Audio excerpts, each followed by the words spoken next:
Welcome back, Paul Catalina and Garrett Ross. And don't be surprised if we end the show a little early today, because I might have to save some of this emotion for when I have to talk about this again. And they're gonna come. Do you know who my favorite person in the world is today?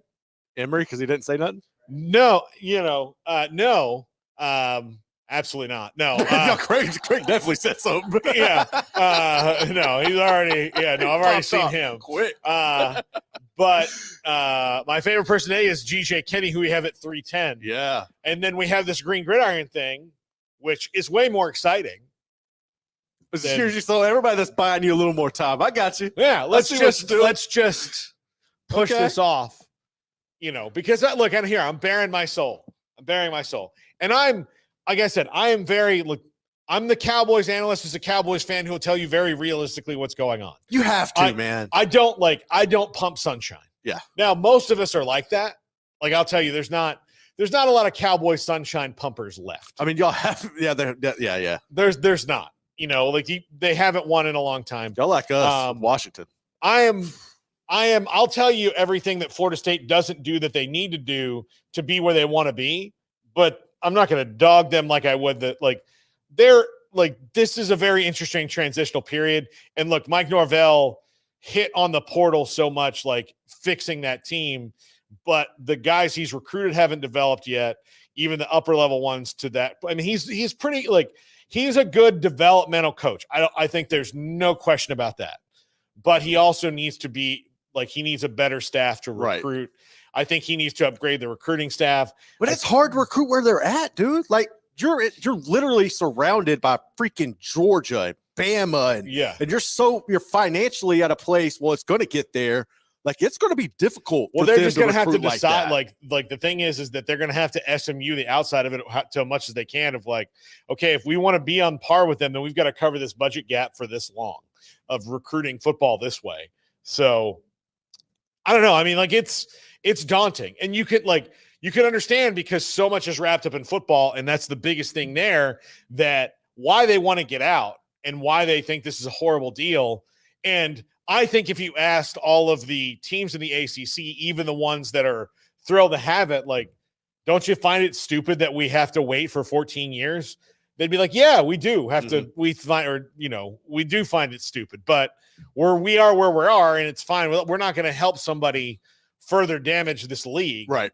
But yeah, it's and look, here's the thing: it's different leadership now at Florida State than the ones who signed that TV agreement.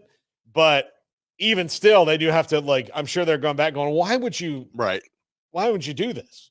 Why would you take away the best thing that you can have is leverage in situations, and why would you agree to throw away your leverage for, at the time, was 20 years? Why would you throw away your leverage for 20 years? Because I think it was sold as stability in a time when there really wasn't streaming yet and everything, and they they didn't forecast the future. But that's stupid, because the reason they did it is just right before the Big 12 was unstable, right? That's what I'm saying. So right before then, did you think those problems were solved? No, I mean, probably not. But I mean, it's never I thought forever that there would be an eventuality where A&M and Texas played every year.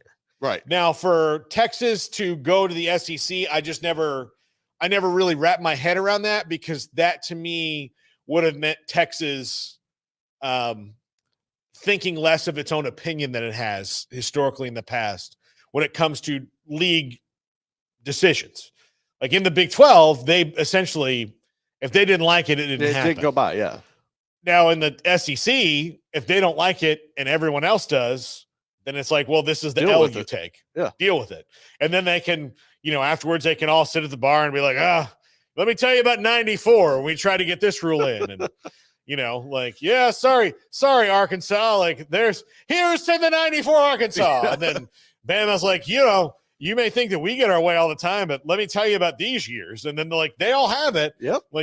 The thing about productivity is that everybody's happy, but not getting everything that they want. You know, because you can't find the fine balance though. Yeah, you can't give everybody everything they want, because then that goes in conflict, right? And it creates entitlement. Like if yes, but like it also, yes, it creates entitlement.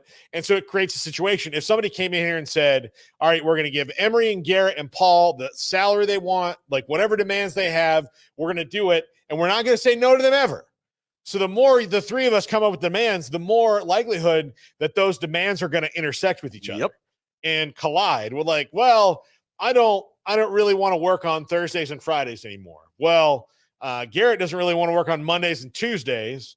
Well, then how are we going to get to the podcast any day of the week? It's like, well, I mean, I guess we'll just do it on Wednesdays. Yeah. And like, well, no, we're paying you to do this many days of work. So I was like, well, you told me that I could do whatever I wanted.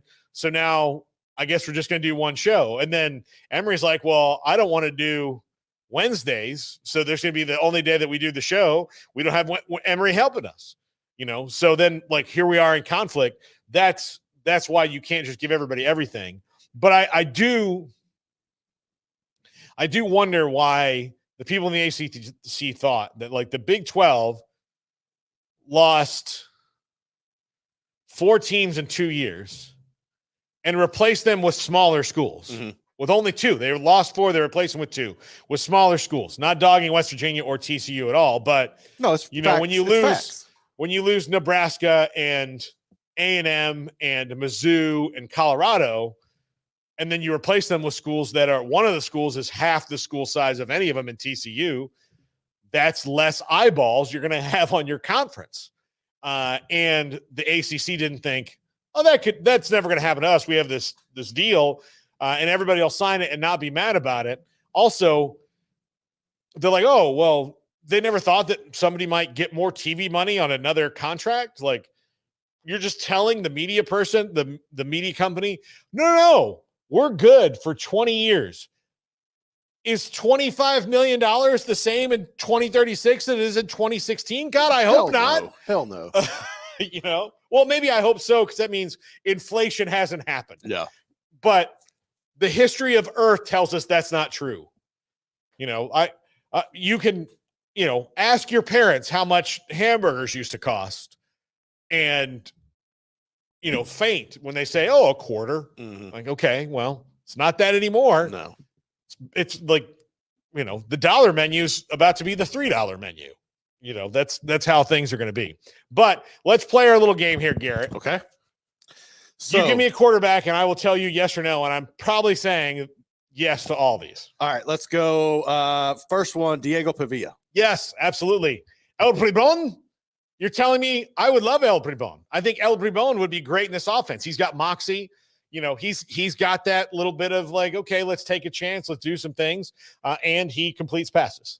All right. Another transfer that caught my attention. And this one, I could say hit or miss on, because I think there's still some room to work with. But Taylor Green in that offense. Yeah, I would. I absolutely would. I mean, he's only played against Arkansas Pine Bluff. He could be. But, yeah, I mean, same skill set. Yes, Taylor Green. Okay. Absolutely. Riley Leonard. Yeah, of course. Absolutely. Of course, yeah. Leader, gutsy, moxie, like all those things. Another transfer, but this was last year, and he's already got a dub over you, Haynes King. Yes. That one I can see argument on, because Haynes still has some stuff to work on, but I've watched him a couple times will a team to a win. Straight up, beat you. Okay. Transfers. One y'all could have possibly gotten the mix. You got his half brother or whatever, Kyron Drones. Would you have taken him? Yeah. Oh yeah, for sure. And actually, the half brother's gone. Yeah, I know he was left last year, but yeah. Now these are ones that aren't transfers, but that have watched over the first 2 weeks that I think would definitely be better. Yeah, without any question. Shadur, definitely. Noah Fafita, obviously. Nuss, Miller Moss, and Drew Aller. Like those are guys. Those guys, yeah. But look, I'll go through some transfers. I'll say Kyle McCord. Would rather have him. I'll almost put him. Kyle McCord. Will Howard. Rather have him. Okay. You know, both the guys on the end of that Ohio State argument. Trying to think of who else. I'll tell you, even though we haven't seen he's the MAC player of the year, I would take Taquan Finn. honestly over DJU right now because I think his legs. I'm still concerned about the decision making on some of the passes, but here's the thing: he gets it close. He does get it close. DJ's not getting it close. No, he's not really pushing the ball down the field. No. I like in a just normal world, Arch Manning would have been in the portal last year. But what about Malik Murphy? Yeah, I would rather have Malik Murphy. Absolutely. I even thought that it's somebody they should kick the tires on. But he might. I don't know. I think he's got upside. He's on his way here. Like he's not even to his full potential. We've seen again, give me guys who are on their way up or who have proven. Kyle McCord lost a game last year. He's still in the portal. He could be. What? No, because Cam Ward's is still in the portal. But he's gone to Syracuse. He had a big game against Ohio. I know it's Ohio, but completed passes, didn't he? Okay.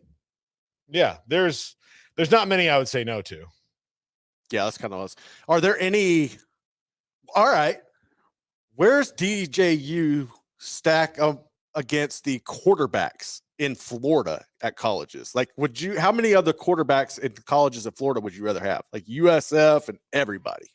I'd rather have KJ Jefferson as bland as he was the other day. I'd rather have Byron Brown.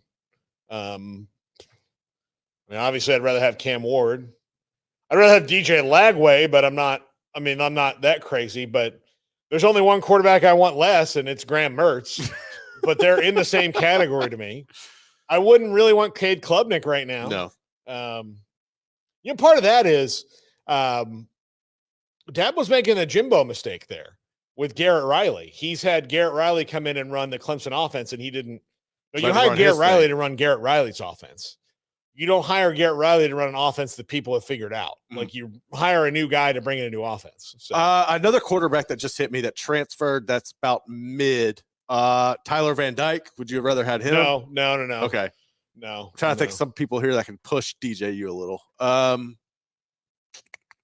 think it's the same thing. I wouldn't I'd rather just obviously Dylan Gabriel. Yeah, you would have. Heck yeah. It's just tricky, man. It's hard to think of guys who aren't either legit stars or on the same. But basically there's the guys that are swimming in the pool that DJU is, and then there's guys that I would just rather take chances on. Taylor Green was one of the ones I did think about when you brought him up. Was look, he's going to be sophomore. He's a sophomore. He started some games last year, didn't win it, but bring him in, have a competition. So, well, you all right? I don't know, man. I don't know. I was finally, for the last 2 years, I've been happy during football season. And now I'm not going to be. I asked Amanda, Amanda gets really mad after Kansas losses. Oh, I asked Amanda, can I act like you do after Kansas losses? And she said, please don't. Oh, yeah. Put that one in the holster. Well, no, she knows. She knows. She knows that she gets. Yeah, no, it's not. I don't know. Do you have any optimism? No, at all. Is there any positives, any silver lining on this roster? Not until I see somebody else play quarterback. I think there's guys who are talented, and I think right now they might have a schematic problem that clearly people have figured out that you can run up the middle on them, because I don't think everybody's wrong in assessing the talent. I think that they've got a schematic issue that they need to fix because teams are just running right down the middle at them. And I do think that there is but I don't know, I don't know what's going on offense until I see somebody who can be different. I don't even know if either one of the two that are available would be better, but I do think that they need to try something different. Well, a couple of those throws, though, I will give DJU the benefit of the doubt, because y'all's tight end had a couple that could have kept drives alive and made significant plays, and he just dropped it too. So I'll give him a pass on that. But Kyle Morlock had a rough game, but it shouldn't be the game should not hinge on him dropping a couple passes when many more just never even got close. Also, it bothers me how he has to clap 30 times to get the ball. Did you notice that? Yeah, I didn't know if that was like trying to make the defense jump or if that was. Well, he's not good at it. No, I know. So, well,